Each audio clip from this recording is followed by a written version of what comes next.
जय हिंद दोस्तों, मैं हूं आपका दोस्त के बी और आरआरबी एनटीपीसी स्पेशल जीके की पहली वीडियो में आप सभी का स्वागत है। तो आज से हम लोग रेलवे के लिए स्पेशल जीके सीरीज की शुरुआत करेंगे। और मैंने आपको पहले भी बताया था कि रेलवे एग्जाम की अगर हम लोग बात करते हैं तो कुछ आपके टॉपिक ऐसे होते हैं जो कि एक तरह से सदाबहार टॉपिक होते हैं। यानी कि अगर आप रेलवे का एग्जाम दे रहे हैं तो इन प्रकार के जो टॉपिक होते हैं इनसे प्रश्न पूछे जाने की संभावना सर्वाधिक होती है। तो इसीलिए आज से हम लोग इस सीरीज की शुरुआत करेंगे और इसके अंतर्गत ना केवल हम लोग थ्योरी को डिस्कस करेंगे बल्कि एमसीक्यूज को भी डिस्कस करेंगे। तो ये हमारे थ्योरी पार्ट का पहला वीडियो होगा जिसमें हम लोग नोबेल पुरस्कार से संबंधित सभी तथ्य, किन लोगों को नोबेल पुरस्कार मिला हुआ है और इसके अलावा भारत के किन लोगों को नोबेल पुरस्कार मिला है और पिछले वर्ष किन को मिला था, इन सभी चीज़ों के बारे में डिस्कस करेंगे। तो अगर आप पूरा वीडियो ध्यान से देख लेते हैं और इसको रिवाइज कर लेते हैं तो फिर अगर नोबेल पुरस्कार से कोई प्रश्न पूछा जाता है तो निश्चय ही आप उसका उत्तर दे पाएंगे। तो चलिए अब इस वीडियो की शुरुआत करते हैं।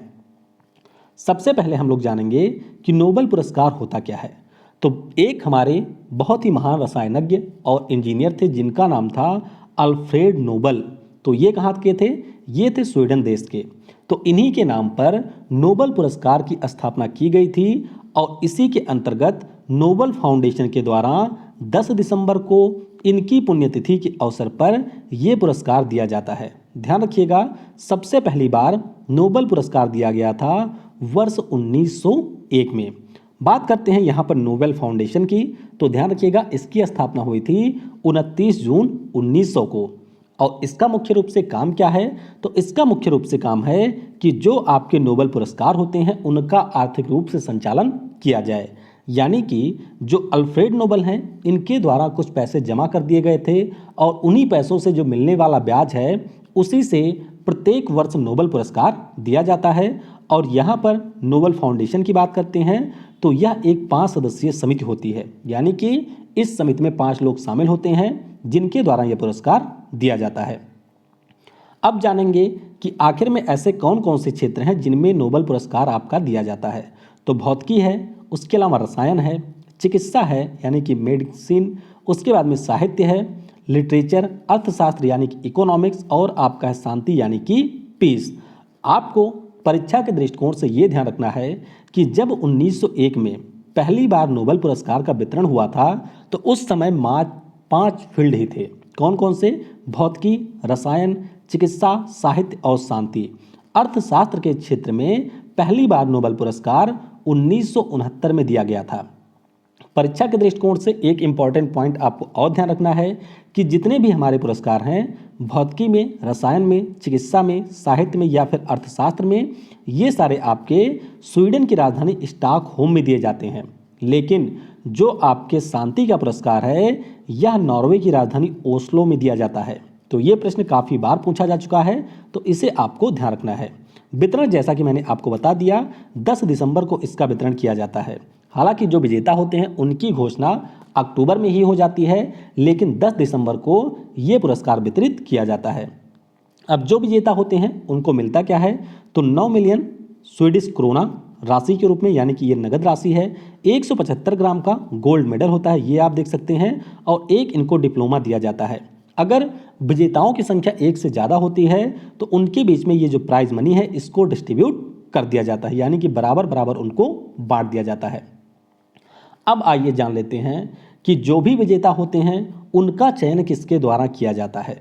तो जो आपके भौतिकी और रसायन के फील्ड में दिया जाता है इनके विजेताओं का चयन रॉयल स्वीडिश विज्ञान अकादमी के द्वारा किया जाता है। उसी प्रकार से अगर हम मेडिसिन के क्षेत्र में बात करें यानी कि चिकित्सा के फील्ड में तो कैरोलिंस्का संस्थान इसके द्वारा यहाँ पर चयन किया जाता है। साहित्य की बात करते हैं तो Swedish Academy for the Nobel Prize के द्वारा लिटरेचर के फील्ड में विजेताओं का चयन किया जाता है। शांति के फील्ड की बात करें तो नॉर्वे की जो संसद है उसके द्वारा शांति यानी कि पीस के क्षेत्र में विजेता का चयन किया जाता है। और अर्थशास्त्र की बात करते हैं तो रॉयल स्वीडिश अकेडमी के द्वारा यहाँ पर अर्थशास्त्र के फील्ड में विजेताओं का चयन किया जाता है। ये आपको ध्यान रखना है।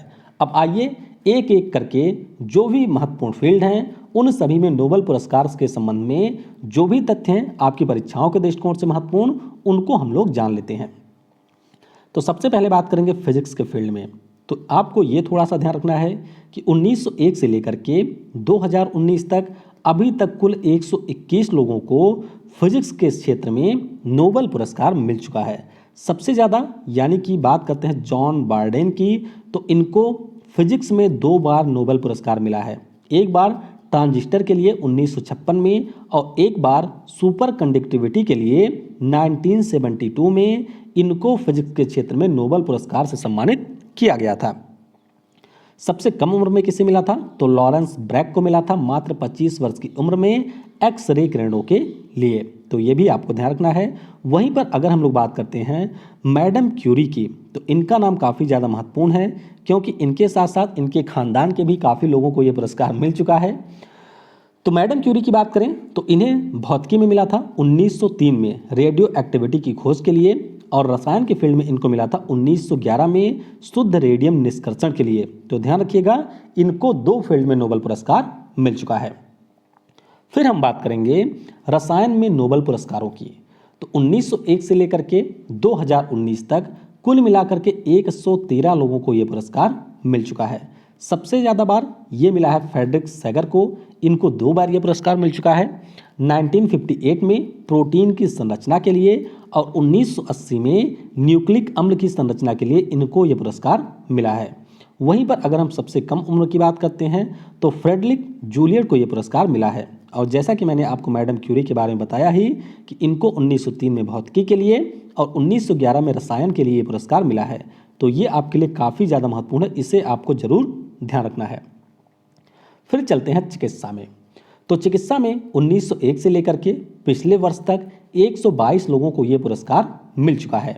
बात करते हैं अपने देश के किसी व्यक्ति की, तो अरविंद खुराना जी को 1968 में यानी कि 1968 में आनुवांशिक कोड और प्रोटीन संश्लेषण के लिए ये पुरस्कार मिल चुका है। ये आपको ध्यान रखना है। और सबसे कम उम्र में किसे मिला था चिकित्सा में? तो ये मिला था फ्रेडरिक जी वैंटिंग को 32 वर्ष की आयु में इंसुलिन के लिए। तो ये भी आपको ध्यान रखना है। अब बात करते हैं अर्थशास्त्र में नोबेल पुरस्कारों की। तो ध्यान रखिएगा 1968 में अर्थशास्त्र के फील्ड में नोबेल पुरस्कारों की स्थापना की गई थी और सबसे पहली बार 1969 में इसका वितरण किया गया था। कब? 1969 में इसका वितरण किया गया था और पहली बार ये पुरस्कार मिला था 2 लोगों को। एक तो हैं आपके रैगनर फ्रिस्ट और दूसरे हैं जैन तिंगरबैन। तो इन दोनों को पहली बार इकोनॉमिक्स में नोबेल पुरस्कार मिला था। अगर हम बात करते हैं महिलाओं को अर्थशास्त्र में नोबेल पुरस्कार की, तो पिछले वर्ष आपने पढ़ा होगा जो अभिजीत बनर्जी की वाइफ थी एस्टर डुफ्लो, इनके अलावा एलिनर आस्टम 2009 में इनको नोबेल पुरस्कार मिल चुका है। यानी कि अर्थशास्त्र के फील्ड में अभी तक मात्र 2 महिलाओं को ही नोबेल पुरस्कार मिला है। एक है आपकी एलिनर आस्टम, इनको मिला था 2009 में, और एक है एस्टर डुफ्लो जिनको मिला था पिछले साल यानी कि 2019 में। सबसे कम उम्र में किसे मिला है? तो केनेथ एरो को मिला था 1972 में और उस समय इनकी आयु थी 51 वर्ष की। भारतीय की अगर हम लोग बात करते हैं तो यहाँ पर अमर्त्य सेन जी को 1996 में और अभिजीत बनर्जी को पिछले वर्ष अर्थशास्त्र में नोबेल पुरस्कार मिला था। अब आइए जानते हैं शांति के फील्ड में नोबेल पुरस्कारों की। तो यह भी काफ़ी ज़्यादा महत्वपूर्ण है।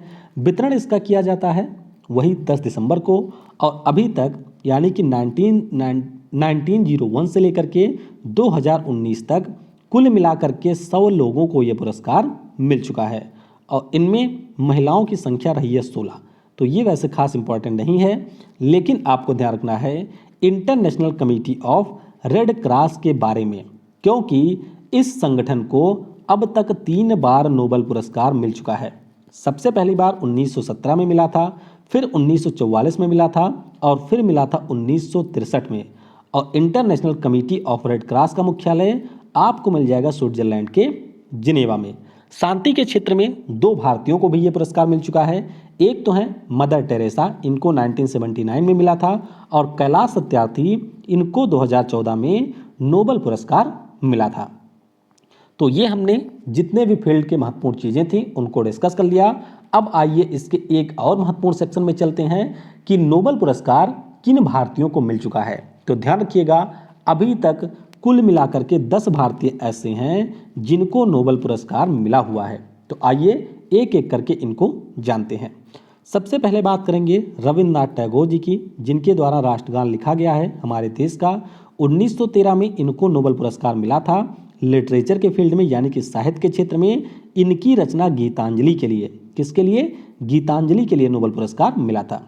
फिर बात करते हैं सी वेंकट रमन की।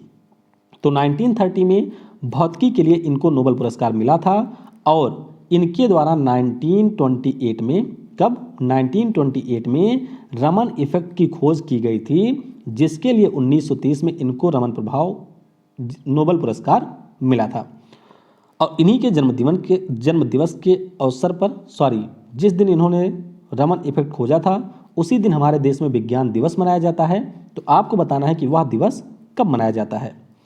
हरगोविंद खुराना, इनको नोबेल पुरस्कार मिला था 1968 में चिकित्सा के फील्ड में। शुरुआत में ही मैंने आपको बताया genetic code and its function in protein synthesis, इसके क्षेत्र में कार्य के लिए हरगोविंद खुराना जी को चिकित्सा में नोबेल पुरस्कार मिला था।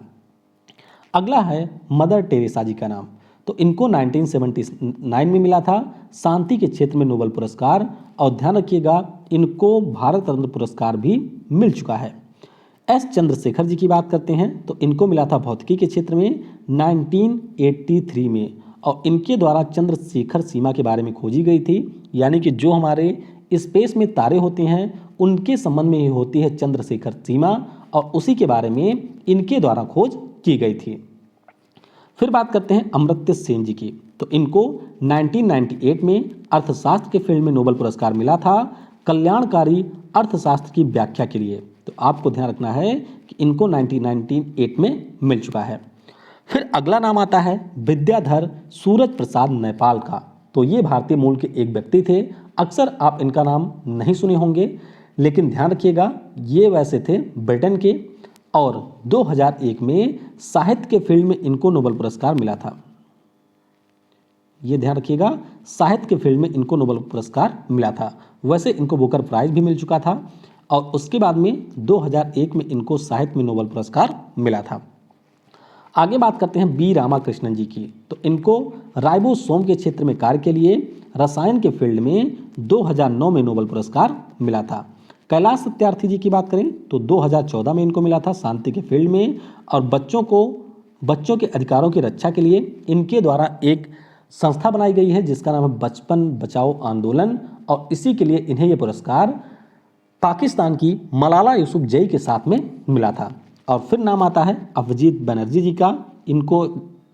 इनके बारे में तो आपको पता ही होगा कि 2019 में अर्थशास्त्र के फील्ड में experimental approach to elevating global poverty के क्षेत्र में कार्य के लिए इनको पुरस्कार मिला था 3 लोगों के साथ में। एक तो ये थे, एक इनकी वाइफ थी एस्टर डुफ्लो और एक थे आपके माइकल क्रेमर। तो ये हैं वह 10 भारतीय जिनको अभी तक नोबेल पुरस्कार मिल चुका है। अब हम कुछ महत्वपूर्ण चीज़ों के बारे में जानेंगे जो कि नोबेल पुरस्कार से ही संबंधित है। नोबेल पुरस्कारों की जो घोषणा है ये अक्टूबर में होती है और वितरण इसका किया जाता है 10 दिसंबर को। 2 व्यक्ति ऐसे हैं जिनको मरणोपरांत ये पुरस्कार मिल चुका है। एक तो आपके हैं एरी एक्सेल, इनको मिला था 1931 में। और एक आपके हैं ड्रैग ड्रैमर सोल्ड, इनको 1961 में मिला था।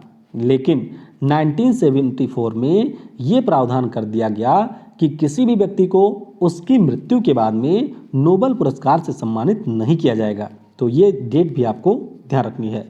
और सबसे कम उम्र में किसको मिला है? तो सबसे कम उम्र में ये पुरस्कार मिला है मलाला यूसुफजई को। मात्र 17 वर्ष की आयु में शांति के क्षेत्र में इनको नोबेल पुरस्कार मिल चुका है। आगे बात करते हैं सबसे अधिक उम्र में विजेता की। तो ये पिछले साल के हैं जॉन बी गुड इनफ, जिनको 97 एज की आयु में यानी कि 97 वर्ष की उम्र में इनको ये पुरस्कार मिला था। पति पत्नी की बात करें जिनको ये पुरस्कार मिल चुका है तो मैरी क्यूरी, पियरे क्यूरी इनको मिला है। माता बेटी की बात करें तो मैरी क्यूरी, इनकी बेटी है जूलियट क्यूरी, इनको मिल चुका है। और भाई की बात करें तो जॉन टिम्बर्गन और निकोलस टिम्बर्गन, इन दोनों को यह पुरस्कार मिल चुका है। तो ये हैं कुछ जोड़ियां जिनको यह पुरस्कार मिला हुआ है। अब आइए पिछले वर्ष के जो नोबेल पुरस्कार मिले थे उनके विजेताओं के बारे में जान लेते हैं। तो सबसे पहले बात करेंगे नोबेल प्राइज इन फिजिक्स 2019। तो ये मिला था 3 लोगों को, जेम्स पीबल्स, माइकल मेयर और डिडियर क्यूलोज। तो जेम्स पीबल को मिला था फिजिकल कॉस्मोलॉजी के फील्ड में कार्य के लिए, और इन दोनों को यानी कि माइकल मेयर और डिडियर क्यूलोज को मिला था यहाँ पर सोलर टाइप स्टार के बारे में खोज के लिए। उसके बाद में बात करते हैं यहाँ पर चिकित्सा के फील्ड में। तो चिकित्सा के फील्ड में मिला था 3 लोगों को, विलियम जी कैलियन, उसके बाद में पीटर जे रेडक्लिफ और ग्रेग एल समंजा को। तो इन्होंने बताया था कि किस प्रकार से सेल बिहेव करती हैं ऑक्सीजन की अवेलेबिलिटी में, और इसी के लिए इन्हें यह पुरस्कार मिला था। आगे बात करते हैं यहाँ पर फिजिक्स के फील्ड में। तो फिजिक्स में मैंने आपको बता ही दिया, जेम्स पीबल, माइकल मेयर और डिडियर क्यूलोज को। उसके बाद में आता है केमिस्ट्री। तो केमिस्ट्री में जॉन बी गुडइनफ, और इनके बारे में तो आपको जरूर ध्यान रखना है क्योंकि सबसे अधिक उम्र के नोबेल पुरस्कार के विजेता है जॉन वी गुडइनफ। फिर आता है नाम एम स्टैनले वेटिंगम का, और उसके बाद में अकिरा योशिनो। इनको लिथियम आयन बैटरीज के विकास के लिए यह पुरस्कार दिया गया था। उसके बाद में बात करते हैं नोबेल पुरस्कार 2019 की। तो 2019 में 2018 के लिए भी मिला था। तो 18 के लिए मिला है ओल्गा टोकार्चुक को, और 2019 के लिए मिला था पीटर हैंडके को। तो इन दोनों के नाम भी आपके लिए काफ़ी महत्वपूर्ण है। और अब बात करते हैं शांति के क्षेत्र में नोबेल पुरस्कारों की। तो 2019 में ये पुरस्कार मिला था इथियोपिया के प्रधानमंत्री, जिनका नाम था आबे अहमद अली। क्या नाम था? आबे अहमद अली। इनको 2019 में नोबेल पुरस्कार मिला था। आगे हम लोग बात करते हैं अर्थशास्त्र यानी कि इकोनॉमिक्स के फील्ड में। ध्यान रखिएगा, इससे हम लोग इकोनॉमिक साइंसेज के फील्ड में नोबेल पुरस्कार भी कहते हैं। तो अभिजीत बैनर्जी, एस्थर डफ्लो और माइकल क्रेमर को यह पुरस्कार मिला था। तो यहाँ पर हम लोगों ने नोबेल पुरस्कार से संबंधित जो भी महत्वपूर्ण तथ्य हैं उनको डिस्कस कर लिया है। और जब हम लोग जीके के एमसीक्यूज डिस्कस करेंगे तो इनसे जुड़े हुए जो प्रश्न पूछे गए हैं या फिर जो पूछे जा सकते हैं उन प्रश्नों को भी डिस्कस कर लेंगे। तो वीडियो को समय देने के लिए आप सभी को बहुत बहुत धन्यवाद। Thanks for watching. जय हिंद, जय भारत, और सबसे जरूरी, पढ़ेगा भारत तो बढ़ेगा भारत।